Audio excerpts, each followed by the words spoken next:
So, your name's Evie, is that right? Yes. So I work for the NHS as a recovery coordinator, which is like in substance misuse services. Okay, great. Brilliant. So yeah, so I'd have like a caseload of people who have like problematic addictions to like whatever substance, a lot being alcohol, primarily alcohol actually, and then yeah, other substances as well. And so what made you leave the NHS? So mainly, and I put this in the email when I was leaving, is I don't want to be associated with the corruption of the NHS. Like I'm here with, you know, I go to the rallies with the freedom movement, and it's, you know, it's part of the sick system, the toxic system, that is kind of making really good people burnt out. And yeah, there's corruption at the top. There's all this agenda that they're pushing for masks and I should maybe have not said that word, or yeah. So I'll just cut it out. Cut that, okay. Yeah, that's fine. Yeah. Yeah.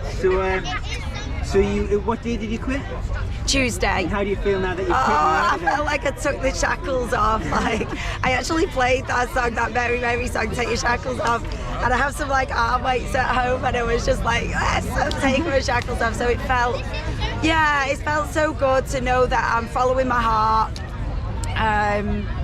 And yeah, I've been planning it for some time, but obviously yeah, we all have that little bit of fear of letting go of the safety net, and I was really fortunate that I wasn't full-time there, and when everyone was working from home, it really went in my favour because I had more time back when I wasn't commuting to do self-development, and I used that time to really go within, really start thinking of my vision, which was how to get out of there. And then Love Downs happened, which is just exactly my vision. I feel like I was born for this. Yeah, I realised that I didn't have time to waste. You know, I've been going to the protest for over a year and a half now, but this is where it's at, because the tyranny still goes on when, you know, after we go home from the protest. It's been great for like networking us together, which we found our tribe, and this is, you know, we've got like followings of people watching live streams and stuff, all because we've met at the protests and things. But now this is what we've got to take it up that level, which is why we're here, why we're not moving until the Act has been abolished. Again, I didn't mean to mention that word again. Things are censored, aren't they? So so we're here getting creating this as like a wellness centre of that's what your channel's going to go towards. Yeah, this is what we want to see more of in the newer. Yeah, exactly. This is why when we spoke, like, it resonated so much, because I'm really about health and us becoming the healthiest versions of ourselves. Exactly. This is impossible within the NHS, isn't it? I mean, are you surprised to hear that I was given a drug for a week and then they decided to put me on it indefinitely and overprescribe it? Yeah, I should have been on it for a week. Yeah, not at all. Yeah, it's based on a model that's designed to keep us sick. It goes back a couple of centuries. So, you know, even the doctors at the top, they're taught from a model that's designed to, it's the symptom, isn't it? Yeah, it's like masking over the symptom. And then all the side effects that are caused by all the medications that people have prescribed. I mean, the dose packs that some people have, you know, and then relying on this medication. Why am I not sorted yet? So here we want to show a different way. Well, I just think it's excellent that you quit the NHS and you made that brave decision, because that's what I'm trying to plead with doctors to do in my documentary. Yeah. That you know fine well that the drugs that you are overprescribing turn into poison once they're overprescribed. In the correct dose, as Paracelsus said, you know, the poison is in the dose. If you give it to someone for a week, okay, it can do a job. Yeah. But once you overprescribe it, you're poisoning your own patients, and you're just not looking after them. You're doing the opposite. You're attacking them. So be brave enough to go set up your own practice and do your own thing and be in charge of your own decisions, like you're doing. Yeah, exactly. Yeah, and we've got so many holistic therapists here as well that are also doing something similar. So kind of like encouraging that now, step out of the system that's keeping us trapped and burnt out, and all these good people that are caught up in that, and realise that you know, I reduced my hours at first. I did it that way because they're getting so caught up in that, and the emails alone, they're toxic.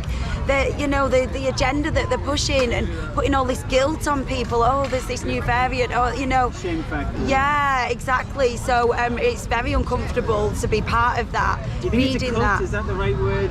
Do you think that's too far, or do you think it's accurate? I never thought of it as a word like that, but I know what you're getting at. I feel like they won't allow any outside opinions to be debated whatsoever. Absolutely. They're serving a master that doesn't really benefit them or anybody else, and that's kind of pretty. Yeah, exactly. Before this, I did speak out. I was a little too vocal in an email about how much time there is wasted doing the data input. For example, there's all falsified. We know the deaths are falsified with what's going on. They've even said that in the mainstream media that the deaths have been falsified and people go down of anything else. And so, but it's even that on a smaller level, and in the department I worked in, it's just so it's all this time wasting. It's creating stress and burnout for the hard-working staff. And then it's taken away from the clients, it's taken away from the training, it's taken away from their own personal development, and you're just getting caught up in the system. And it's just so sad to see. So we're encouraging people to take that leap of faith and follow your heart with that, and look into alternative therapies, because we are our own healers. And when we start to realise that without putting that onto something else, whether that's the NHS, to fix me kind of thing, realising, we can do anything when we set our minds to it and give ourselves that time and look after ourselves. There's a reason why it's not in the mainstream about health and, promoting looking after our vessel. The agenda that they've pushed with the NHS, it's just, the whole world are watching the UK. And, the NHS have been a big part in this whole scam, haven't they? So, that's why I had to get out of there. Being part of this movement, I didn't want to be associated. So, well, good for you, man. I did want good to for be. you. Thank you. For I sure. did want to be a whistleblower. So, thank you for this opportunity to speak out. Oh, that's brilliant. Thank you so much for talking to me. I think you're an absolute example to everybody, to be honest. Oh, thank you. It's been wonderful to be on. Thank you.